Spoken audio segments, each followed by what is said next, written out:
अब देखिए जितना बातें मैंने प्रकाश के परावर्तन के बारे में जितनी बातें मैंने आपको बताई हैं वो सही बातें फिर क्या कर दिया हमने यहाँ पे फिगर के साथ हमने यहाँ पे लिख दिया है। ठीक है, सबसे पहला बात हमने क्या बताया है आपका आपतित किरण यानी कि इंसिडेंस रे क्या होता है किसी स्रोत से आने वाली किरण आपतित किरण कहलाती है।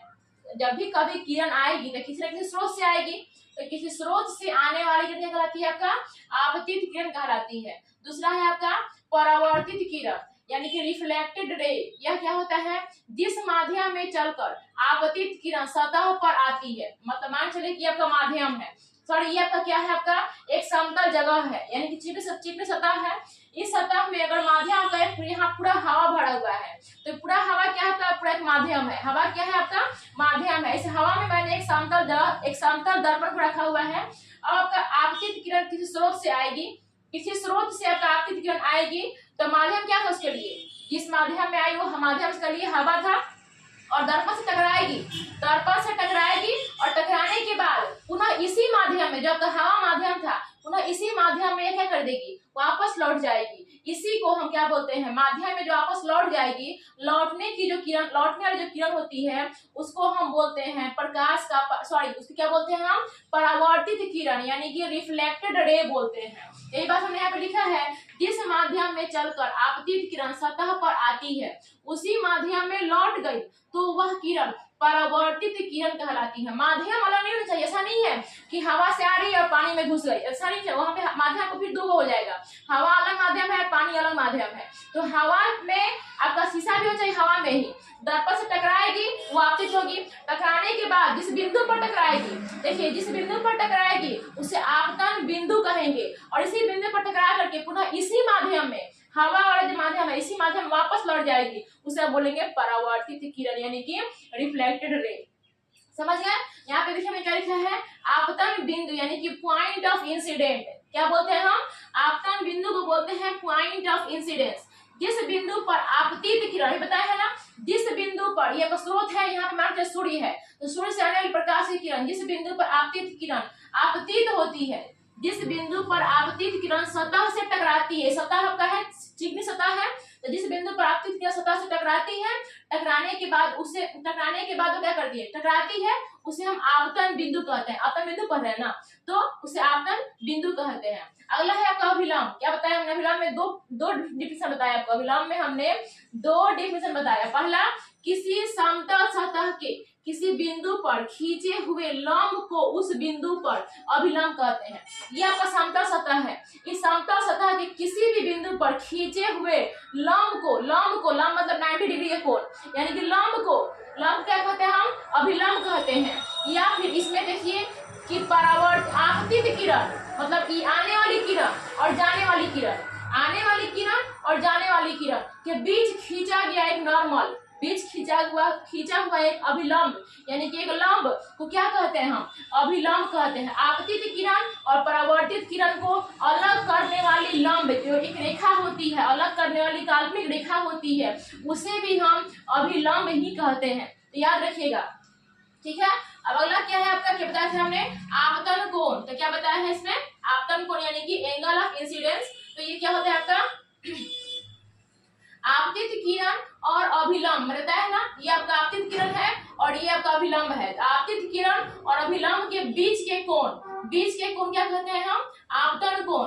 आपतन कोण को कोण आई से दिखाते हैं। किसे दिखाते हैं हम कोण आई से दिखाते हैं। और दूसरा क्या है आपका परावर्तन कोण एंगल ऑफ रिफ्लेक्शन। क्या होता है आपका एंगल ऑफ रिफ्लेक्शन। देखिए अभिलंब और परावर्तित किरण के बीच के कोण को क्या कहते हैं हम परावर्तन कोण कहते हैं। इसे हम कोण आड़ से दिखाते हैं। किसे दिखाते हैं हम इसे हम कोण आड़ से दिखाते हैं। यही बात हमने आपको जितनी बातें आपको मैंने बताई प्रकाश के परावर्तन में वो सही बातें हमने यहाँ पे लिख दिया। कभी कभी एग्जाम में पूछता है कि जो आपका कांच होता है वो किसका बना होता है। यहाँ पे देखिए मैंने लिखा है जो आपका शीशा जो होता है ना, शीशा जिसे कांच बोलते हैं, वो आपका ग्लूकोज का बना होता है। इसका बना होता है ग्लूकोज का। लेकिन फिर दूसरा क्वेश्चन पूछता है जो शीशा के पीछे हम दर्पण बनाने के लिए जो शीशा के पीछे नीचे जो रस्तीकरण करते हैं, जो कलई करते हैं, जिसको पेंट करते हैं, वो किसका बना होता है? तो वो बना होता है आपका सिल्वर ब्रोमाइड का। किसका बना होता है? सिल्वर ब्रोमाइड का। तो सब याद रखिएगा, ये आपका ऑब्जेक्टिव क्वेश्चन बन सकता है। इतनी बात समझ गए। अब देखिए इसके बाद आपका क्या पूछता है, इतना बात आपको पूछा है प्रकाश के परावर्तन में। ये सिर्फ क्या हुआ आपका? प्रकाश का परावर्तन हुआ। अब पूछता है कि प्रकाश के परावर्तन के कितने नियम, प्रकाश के यानी angle of reflection of light, sorry reflection जो लाइट होते हैं उसके कितने नियम होते हैं? तो प्रकाश के परावर्तन के 2 नियम होते हैं। पहला आपतित किरण, परावर्तित किरण तथा आपतन बिंदु। देखिए यहाँ फिर देखिएगा, आपतित किरण, परावर्तित किरण, आपतित किरण, परावर्तित किरण तथा आपतन बिंदु पर, आपतित किरण, परावर्तित किरण तथा आपतन बिंदु पर डाला गया जो अभिलंब होता है, वो तीनों के जो पॉइंट बिंदु है, जो मिलने का बिंदु है, तीनों एक ही तल पे। देखिए आपतित किरण, परावर्तित किरण तथा अभिलंब, देखिए तीनों जगह कहाँ पे मिला है? इसी को प्रकाश के परावर्तन का पहला नियम बोलते हैं। प्रकाश का परावर्तन का पहला नियम क्या कहता है कि आपतित किरण, परावर्तित किरण तथा आपतन बिंदु पर, ये आपतन बिंदु है ना, इस आपतन बिंदु पर डाला गया जो अभिलंब होता है, ये तीनों एक ही तल पे होना चाहिए। क्या चाहिए? ये तीनों एक ही तल पे होना चाहिए। उसे हम बोलेंगे प्रकाश के परावर्तन का फर्स्ट नियम। और दूसरा नियम क्या होता है? आपतन कोण। देखिए ये आपका जो है कोण आई, आपतन कोण यानी कि कोण आई और परावर्तन कोण यानी कि आपतन कोण बराबर होना चाहिए परावर्तन कोण के। यानी कि यह अभिलंब से जितने डिग्री पर आपतित किरण आ रही है, अभिलंब से मान चलिए आपका अभिलंब है, जितने डिग्री पर हमारा ये यहाँ पे सोर्सेज कुछ है, इस सोर्स से आपका आपतित किरण जितने डिग्री पर आएगी उतना ही अभिलंब से उतना ही डिग्री पर आपका परावर्तित किरण वापस जाना चाहिए। यानी कि आपका आपतन कोण यानी कोण आई वो बराबर होना चाहिए, बिल्कुल सेम एंगल होना चाहिए परावर्तन कोण के। दूसरा नियम क्या होता है प्रकाश परावर्तन के? आपतन कोण परावर्तन कोण के बराबर होते हैं। तो प्रकाश के परावर्तन के 2 नियम हमने आपको समझा दिया। पहला आपतित किरण, परावर्तित किरण तथा आपतन बिंदु पर डाला गया जो अभिलंब होता है, डाला गया जो बिंदु होता है, आपतित किरण, परावर्तित किरण तथा आपतन बिंदु पर डाला गया जो अभिलंब होते हैं, वो क्या होते हैं? तीनों एक ही तल पे होते हैं। देखिए ये आपका आपतित किरण यहाँ पे मैंने दिया, ये देखिए मैं अपने हाथ में इसको एक बूंदा कर रही हूँ, तो मेरा आपतित किरण ऐसे यहाँ से आ रहा है, आपतित किरण, ठीक है। और इसी बिंदु से परावर्तित किरण और इस बिंदु पर ही डाला गया जो अभिलंब है, इसी बिंदु पर जो डाला गया अभिलंब है, तीनों का जो मिलान बिंदु है ना एक ही जगह पे होनी चाहिए, एक ही सतह पे होनी चाहिए, सतह के किसी एक ही बिंदु पर होना चाहिए। उसे ही हम बोलते हैं प्रकाश के परावर्तन का पहला नियम। और दूसरा क्या नियम होता है? जो आपतित किरण और अभिलंब के बीच का जो कोण है इसे हम आपतन कोण कहते हैं, और अभिलंब और परावर्तित किरण के बीच का जो कोण है जिसे हम परावर्तन कोण कहते हैं। यानी कि आपतन कोण परावर्तन कोण के बराबर होना चाहिए। यानी कि जितना आपका अभिलंब से आपतित किरण का, जितना आपका अभिलंब से आपतित किरण का कोण है उतना ही अभिलंब से आपका परावर्तित किरण कोण होना चाहिए। यदि आपका अभिलंब से आपतित किरण का जो कोण है यदि 30 डिग्री है तो अभिलंब से परावर्तित किरण का ही कोण कितना होना चाहिए? आपका 30 डिग्री होना चाहिए। तभी आपका प्रकाश का परावर्तन का नियम वहां पे फुलफिल करेगा और तभी आपका प्रकाश का परावर्तन का नियम वहां पे सही होगा। तो ये होता है आपके प्रकाश के परावर्तन के 2 नियम, हमने आपको समझा दिया है। इस पे एग्जाम में न्यूमेरिकल भी बनते हैं, ध्यान रहे, अच्छे समझना है इस क्वेश्चन को। इसमें एग्जाम में आपके न्यूमेरिकल भी बनते हैं और साथ ही साथ ऑब्जेक्टिव भी बनते हैं, अति लघुत्तरी और लघुत्तरी क्वेश्चन भी इससे बनते हैं। इसको इग्नोर नहीं कीजिएगा, अच्छे से समझिएगा, ठीक है ना। तो इस बात को आपको अच्छा से मैंने समझा दिया। अब इस चीज को लिख देते हैं कि प्रकाश के परावर्तन के 2 नियम होते हैं, कौन कौन होते हैं। जब भी एग्जाम में आए तो पहले फिगर बनाइएगा और फिगर बना करके दोनों नियम को लिखिएगा। जितना नंबर एग्जाम में क्वेश्चन आएगा उतना नंबर आपको एकदम आसानी से मिलेगा। इस पे आपका न्यूमेरिकल क्वेश्चन ही बनता है, वही हम देते हैं 2 बना करके, बना कर आपको बताएंगे कैसे क्वेश्चन पूछ सकता है आपका न्यूमेरिकल क्वेश्चन, ठीक है। चलिए आगे देखते हैं। हम क्या लिखेंगे बाबू कि प्रकाश के परावर्तन के नियम। हमने प्रकाश के परावर्तन को अच्छी तरह से क्या कर लिया, हमने समझ लिया। अब हम क्या लिखेंगे? प्रकाश के परावर्तन के नियम। सबसे पहला फर्स्ट नियम क्या होता है प्रकाश के परावर्तन का? लिखते हैं हम, क्या होता है, देखिए प्रकाश के परावर्तन के 2 नियम होते हैं। पहला क्या होता है आपका?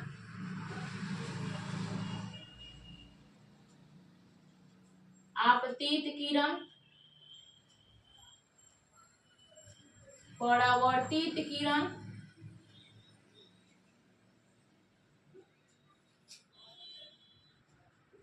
तथा आपतन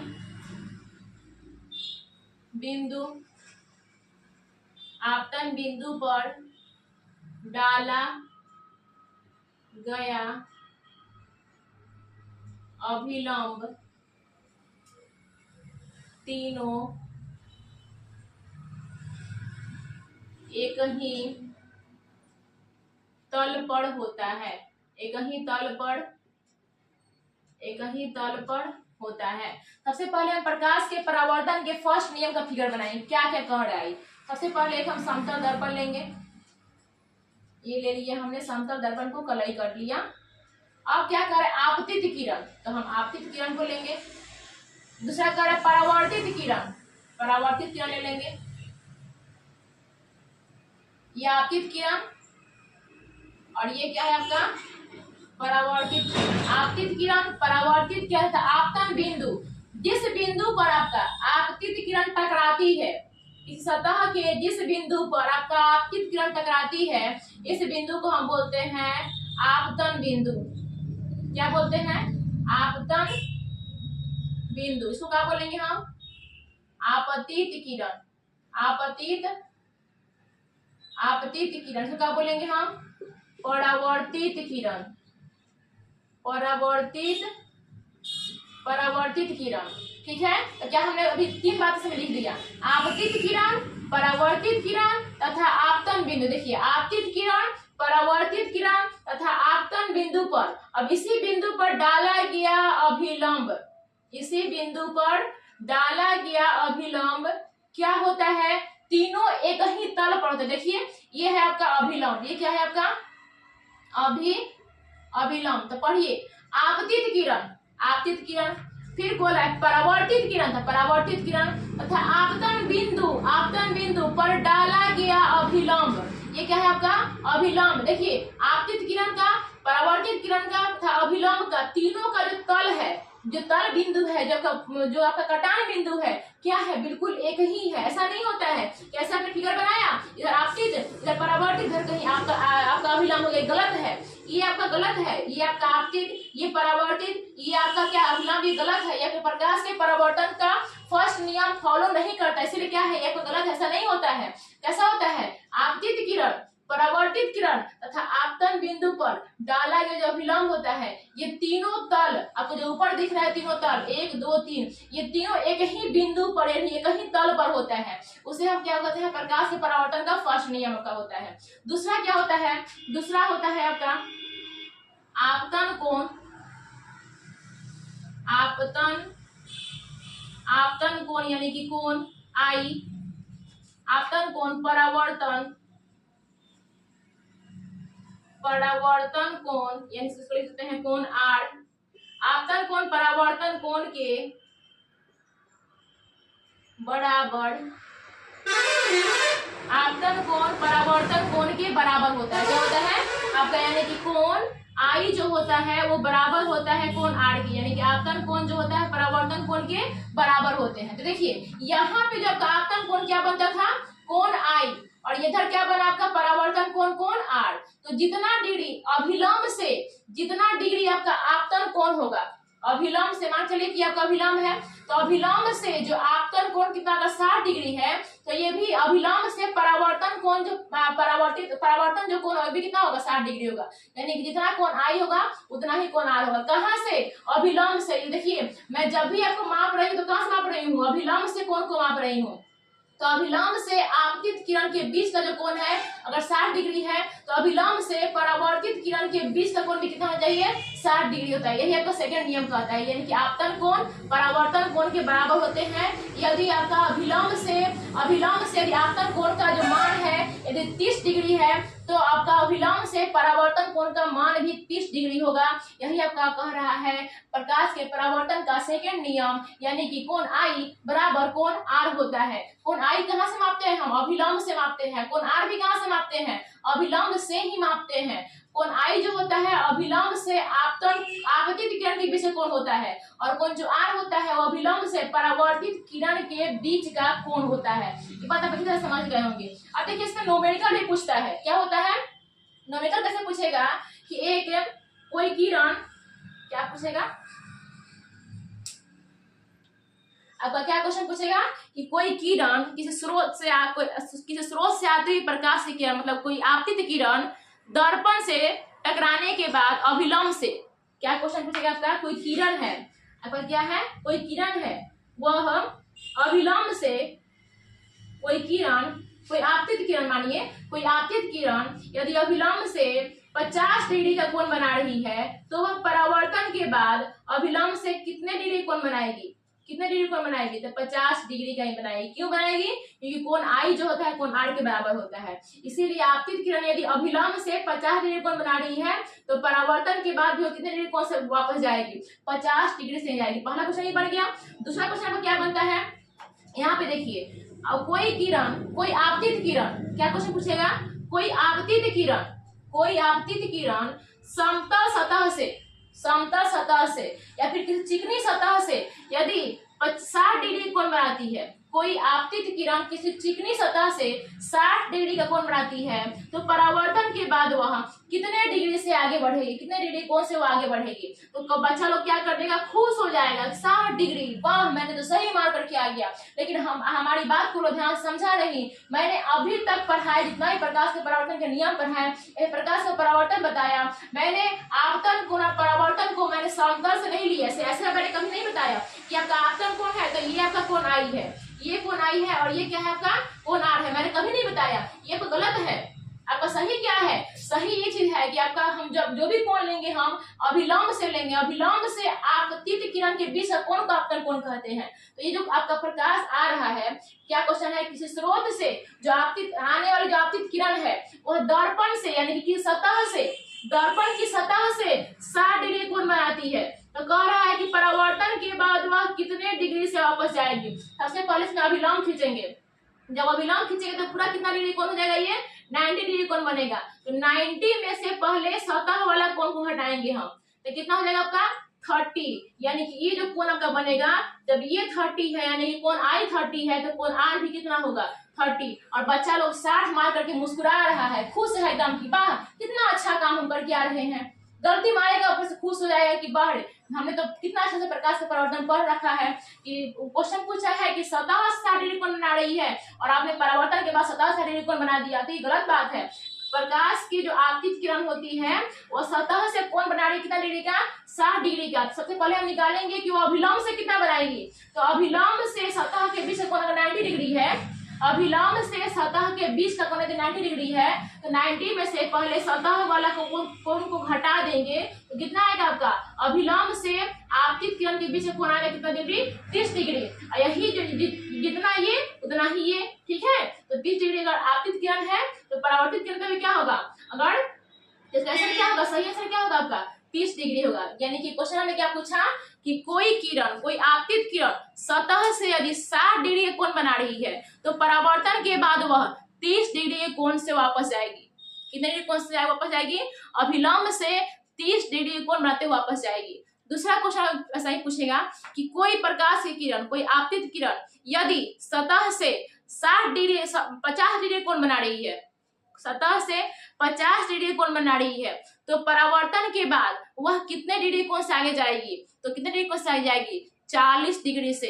पहले 90 में से 50 घटा देंगे क्योंकि सतह से नहीं हमने पढ़ा है, हमने क्या प्रकाश का परावर्तन कैसे कहता है, अभिलंब से कहता है कोण, सतह से नहीं कहता है, अभिलंब से कोण को कहता है मापने के लिए। तो पहले हम अभिलंब से निकालेंगे, आपका सतह से 50 डिग्री दिया हुआ है तो अभिलंब से निकालने के क्या करेंगे हम, 90 में से 50 को घटा देंगे तो कितना होगा आपका 40, यानी कि 40 डिग्री कोण से अब क्या होगा वो परावर्तित होगी, यानी कि 40 डिग्री कोण बनेगा। यानी कि आपतित जितना परावर्तित किरण होगा उतना ही आपतित होगा, यानी जितना कोण आई होगा उतना ही कोण आर होगा, जितना कोण आर होगा उतना ही कोण आई होगा। बाबू आई होप कि आपको अच्छी तरह से प्रकाश के परावर्तन के नियम, पारदर्शी अपारदर्शी सभी वस्तुओं को बहुत अच्छी तरह से समझ में आई होगी। प्रकाश के बारे में जितना बातें बताई बाबू, यदि आपको सभी बात समझ में अच्छी तरह से आ रही बाबू तो वीडियो को लाइक सब्सक्राइब और शेयर जरूर करें और वीडियो को शेयर ज़्यादा से ज़्यादा करें ताकि हमारी वीडियो बहुत लोगों के पास जो बच्चे वाकई में अच्छे से पढ़ना चाहते हैं, बिल्कुल आपके रियल लाइफ एग्जाम्पल के साथ जोड़ करके पढ़ना चाहते हैं, तो बाबू हमारे वीडियो को आगे से आगे तक शेयर कीजिए, ठीक है। चलिए ये बात समझ गए अच्छी तरह से, इसमें किस प्रकार के न्यूमेरिकल बन सकते हैं आपके एग्जाम में, 2 नंबर का 1 नंबर का न्यूमेरिकल कैसे बन सकते हैं, कितना क्वेश्चन ऐसे बन सकते हैं, सारी बातें की संभावनाओं को मैंने यहाँ पे बोर्ड पे आपको बताया, समझाया। आई होप बाबू आपको वीडियो बहुत अच्छा लगा होगा। चलिए, थैंक यू।